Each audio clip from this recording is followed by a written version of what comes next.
Today in our 2017 Acura RDX, we will be having a look at and showing you how to install the Curt T-connector vehicle wiring harness with a 4-pole flat trailer connector, part number 56008.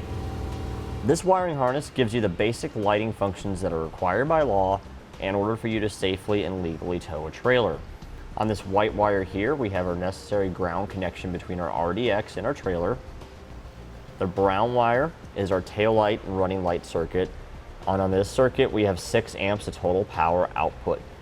And those 6 amps will be sufficient enough to have a few incandescent light bulbs or several LED lights. LED lights draw less power than incandescent lights, so we're able to run more off of this circuit with that. This yellow wire is for our left turn signal and left brake light.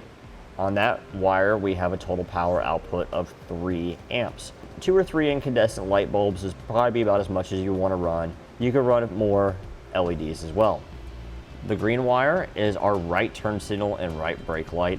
And just like the left, we have 3 amps of power output. Now, when we're not using our wiring harness, it's designed to be stored inside the vehicle. So you can just open the hatch, and we can store it inside this compartment here. Make sure our dust cover is installed on it when we drop it in there. And we can reinstall our panel. And it's like the wiring is not even in the vehicle. We don't have to worry about snagging on anything when we're loading cargo in and out of our hatch. Now that we've gone over some features, we'll show you how to get the wiring harness installed. To begin our install, we'll open our rear hatch. On the driver's side of our vehicle, we'll locate this panel here. It'll pop out. You take a flathead screwdriver and gently pry it away.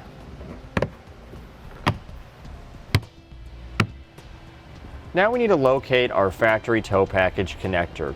It's located in the top right-hand corner of our opening, just behind it here. And this is where we'll be making our connection.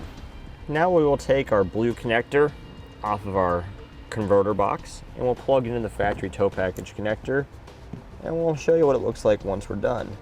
This connector only goes in one way, so you'll just line it up and push until it clicks into place. Pull back and make sure it's secure. Okay, here's what it looks like once it's plugged in. Okay, now in the fuse holder and the wiring harness on our module, we'll install our provided 10 amp fuse. Close the dust cover up. Now I'll take one of our zip ties, go through this hole here, take our module, and we'll zip tie it into place. Now for our 4-pole flat wire, we have a couple different options here.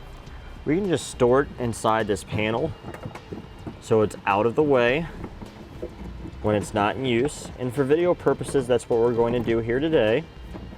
And this cover will just go back into place. Alternatively, you can run it behind this panel and store it inside your spare tire compartment. Below the spare tire compartment, there's also a grommet. You could pass the wire outside of the vehicle and store it outside on a permanent basis so it's readily available for when you need to hook up to your trailer. Okay, now underneath our hood on the driver's side, we'll find our fuse box next to our air box. We'll remove the cover by pressing on 2 tabs and lifting off. So right in the middle row, close to our air box, we'll find an empty slot. This is where we will install our provided 10 amp fuse. And this will power our factory tow connector in the back of the vehicle. Now, we will reinstall our fuse box cover. Okay, now we're going to test our wiring. We're using a 4-pole tester. It's part number I26 on our website. The reason we're using this is because if we just hooked up to our trailer, if we had a problem with our trailer, we wouldn't know if the car is working properly. Start by turning on our headlights. So you can see our tail light and running light functions working properly. Left turn signal now. Right turn signal. Brakes. And while our foot's on the brake, we'll test our turn signals again to make sure everything still functions properly. Everything's working good. And that completes our look at and showing you how to install the Curt T-connector vehicle wiring harness with a 4-pole flat trailer connector, part number 56008, on our 2017 Acura RDX.